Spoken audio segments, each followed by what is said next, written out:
Chairman साहब का बहुत बहुत स्वागत। बड़े भाई चेयरमैन साहब,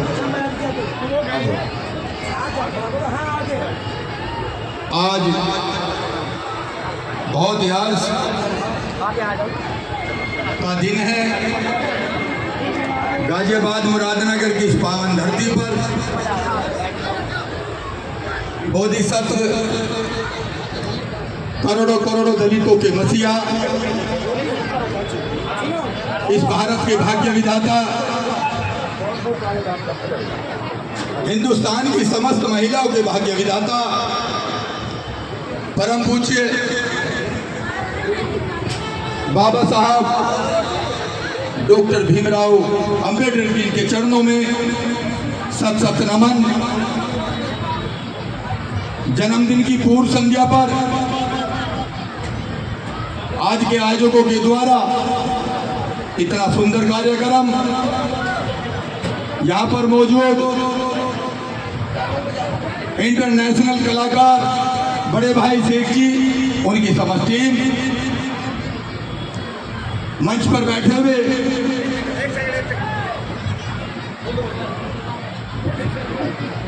साथियों, हमारे बीच में जो हमारे आज के इस कार्यक्रम के चीफ गेस्ट हैं श्री बीपी अशोक साहब।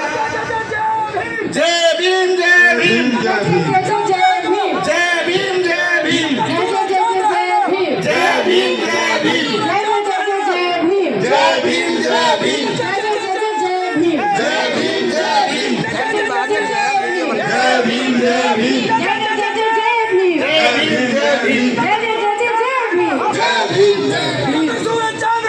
बाबा तेरा नाम रहेगा।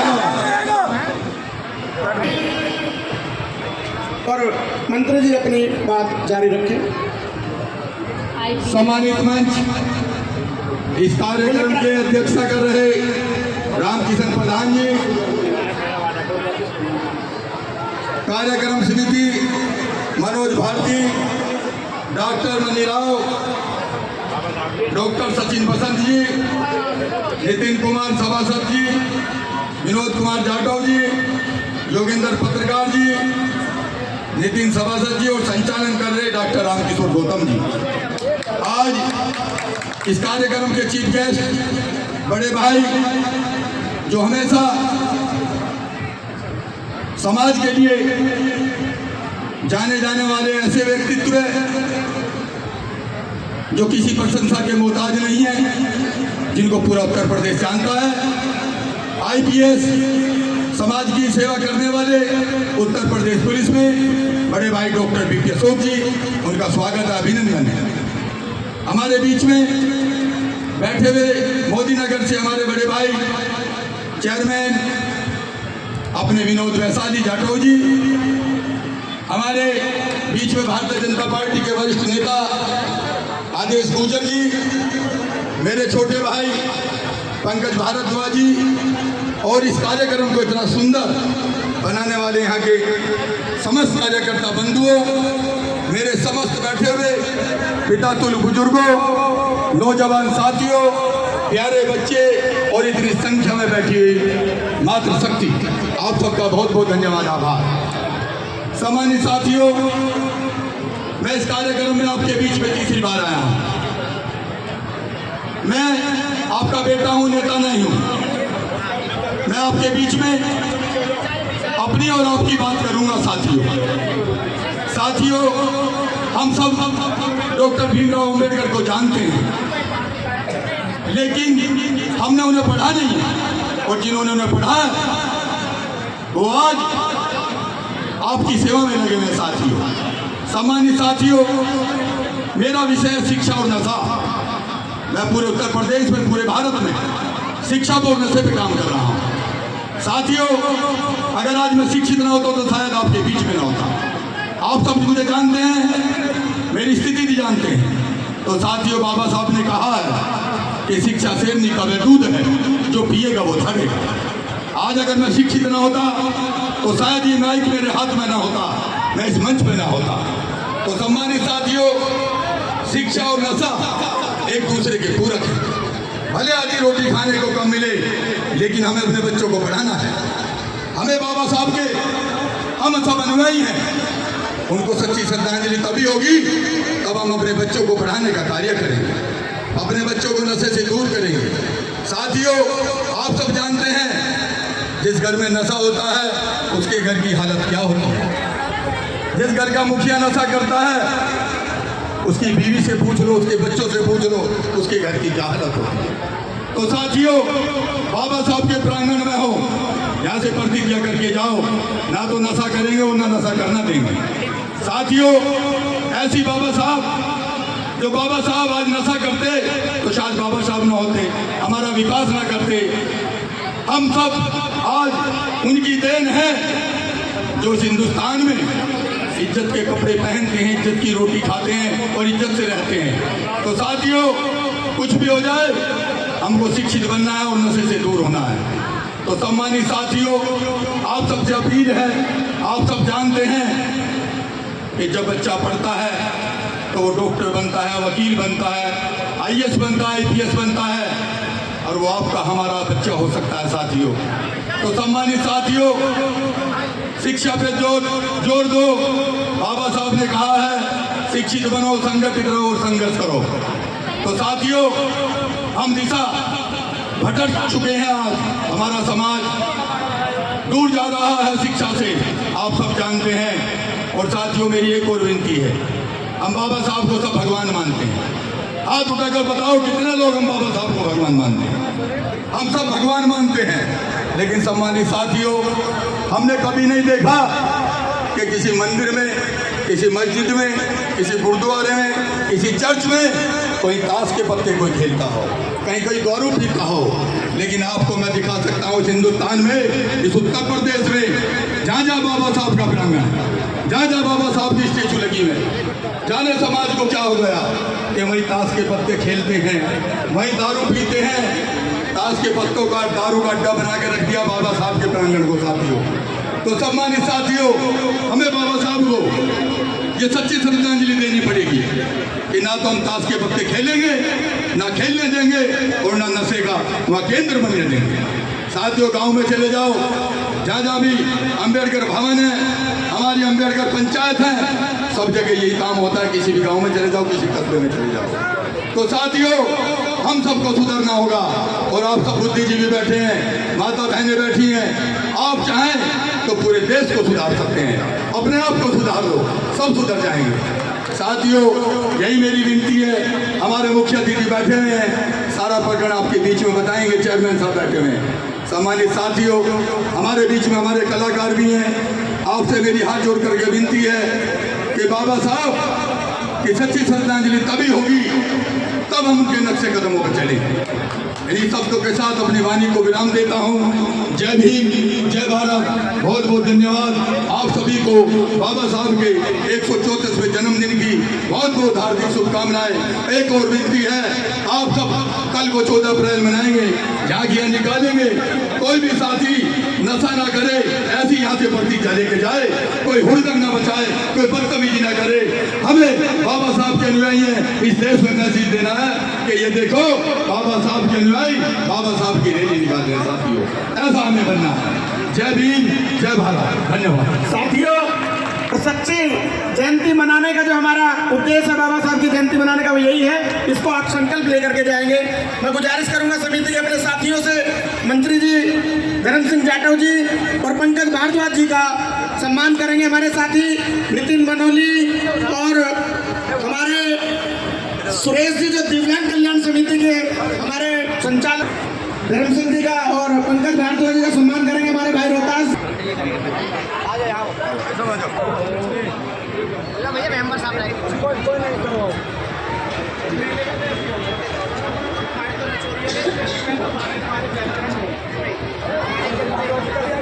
पे देकर श्री आदेश गुजर जी का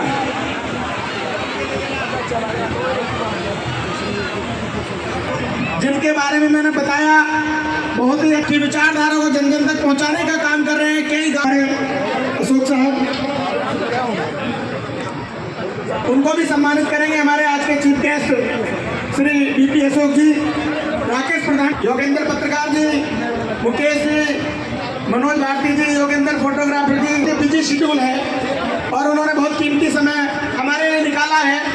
तो मैं सीधे सीधे उन्हें आमंत्रित करूं। उससे पहले गुजारिश करूंगा, मेरी आवाज सुन रहे हैं तो सीधे अपनी जगह पहुंचे, स्थान ग्रहण कर लें, कुर्सियों पर बैठे, लेकिन मंच पर व्यवस्था बनाएं। मंच पर सुनील सेन जी की व्यवस्था ध्वस्त न हो सके। आदरणीय सम्मानित मंच, मेरे प्यारे भाइयों, बहनों और बच्चों,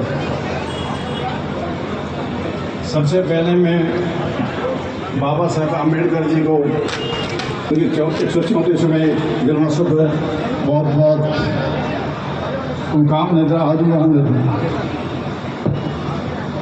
मेरे से पहले वक्ताओं ने बहुत कुछ बाबा साहब के बारे में आपको बता दिया है, उसमें ज़्यादा बताने की आपको आवश्यकता नहीं है। वे किसी एक वर्ग के नेता नहीं थे, संपूर्ण जगत के वे नेता थे और उन्होंने जो मार्ग दिखाया है, मानवता का जो आपस में परस्पर सहयोग करके जो उन्नति कर सकता है, वो उन्होंने मार्ग प्रशस्त किया है। उनके आज हमारे विचार, उनके आदर्श हमेशा हमारे बीच में रहेंगे। मैं आप सभी से एक अनुरोध करना चाहता हूं कि एक बार बाबा साहब अम्बेडकर जी के बारे में जरूर पढ़ें। अगर आप उनको पढ़ेंगे और ध्यान से देखेंगे कि जो योगदान समाज के उत्थान के लिए, समाज की भलाई के लिए, वंचितों, दलितों, शोषित वर्ग के लिए उन्होंने किया है, वो आज तक किसी ने भी नहीं किया है। और एक सबसे अच्छा मैसेज मैं आजकल के जो युवा पीढ़ी है, जो बच्चे हैं, जो अपना भविष्य बनाना चाहते हैं, उनके बारे में एक ही मैं बताता हूँ। अम्बेडकर जी ने कहा था कि पैसा कोई मायने नहीं रखता। वे जिस परिवार से आते थे, बहुत गरीब परिवार से आते थे, लेकिन इतने कम आय में भी उन्होंने जो मुकाम हासिल किया, तो ये बहुत बड़ी बात है। और उससे जो है हमारे बच्चों को सबक लेना चाहिए कि हमारे कम से कम उसमें ऐसे जिसके पास नहीं है वो भी बड़े से बड़े मुकाम हासिल कर सकता है। और बस मैं ज़्यादा कुछ नहीं कहता क्योंकि समय का अभाव है। और मेरे साथ आप एक ही नारा लगाएंगे, बाबा साहब अम्बेडकर अमर रहे, अमर रहे, अमर रहे। बाबा साहब अम्बेडकर अमर रहे, अमर रहे, अमर रहे। बाबा साहब अम्बेडकर अमर रहे, अमर रहे, अमर रहे। जय भारत, जय भीम। धन्यवाद। हिमांशी ब्रह्म सिंह, हिमांशी जिनके फादर का नाम है ब्रह्म सिंह, वो मंच पर आ जाएं।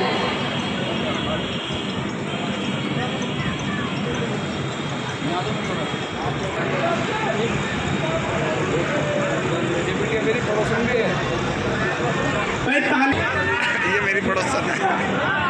बैठे मेरे बुजुर्ग माता बहने और सभी को मेरा जय भीम। जय भीम। जैसा कि आप सभी जानते हैं कि आज हम बाबा साहब की 134वीं जन्म जयंती मना रहे हैं। आज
में ये लोग कभी बुला लेते हैं और कभी नहीं बुलाते, भूल भी जाते हैं।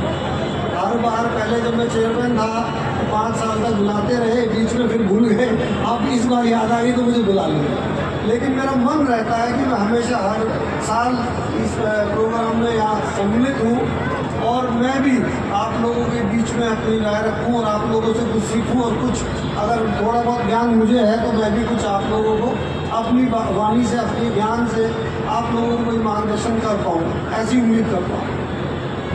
बहुत सारे लोगों ने मेरे से पहले जो वक्ता आए उन्होंने कहा कि हम ये होने नहीं देंगे, हम ये ऐसा करने नहीं देंगे, हम ऐसा करेंगे या ऐसा ना करें। बहुत सारी राय दे के गए। मेरी समझ में सिर्फ एक ही बात आती है, जैसे जब इंजीनियर साहब कह के गए, किसी भी समाज को, किसी भी बिरादरी को अगर आगे बढ़ना है, आगे जाना है, तो उसे सिर्फ और सिर्फ 2-3 चीज़ों का ही ध्यान रखना है। अगर वो 2-3 चीज़ें उनका परिवार, वो लोग सब मिल के संगठित होकर नियम से करें, एक शिक्षित होने का कार्य करें, बच्चों को शिक्षित करें, बच्चों को शिक्षा की तरफ लेके जाएं, उनका मार्गदर्शन ऐसा करें कि जो बच्चे जो है स्कूल जाने से डरे ना और स्कूल जाएं और आगे बढ़े, पढ़े लिखे, तो मुझे लगता है कि रास्ता खुलेगा किसी भी समाज का। वो समाज तरक्की करेगा, वो समाज आगे बढ़ेगा। समय जरूर लगेगा, शिक्षित होने में समय लगता है। जब शिक्षित समाज हो जाएगा, समाज के लोग शिक्षित हो जाएंगे, तो मुझे लगता है समय जरूर लगेगा, पर लेकिन वो समाज सदा के लिए आगे बढ़ जाएगा, तरक्की कर जाएगा। दूसरी बात जो बाबा साहब ने भी नारा दिया था कि शिक्षित हो, संगठित रहो और परिश्रम करो, संघर्ष करो। ये 3 चीज़ों पे अगर कोई भी समाज कर लेगा, मान लेगा और उस बातों को जो है लेके चलेगा, तो किसी भी समाज को कोई भी व्यक्ति आगे बढ़ने से रोक नहीं सकता है किसी भी सूरत में। हम लोगों को तो सिर्फ इतना देखना है कि हमें अपने विवेक से ये तीनों चीज़ें, तीनों बातें माननी है और इन पे अमल करना है। इन पे अगर हमने ईमानदारी से अमल कर लिया, विश्वास मानिए, ना तो किसी से झगड़ने की जरूरत पड़ेगी, ना कुछ बदलने की जरूरत पड़ेगी और ना कुछ बदलवाने की जरूरत पड़ेगी। आप जहाँ खड़े होंगे वहाँ ही से सब आपके पीछे चलेंगे, क्योंकि आप अपने आप में इतने मजबूत होंगे, उभरोगे।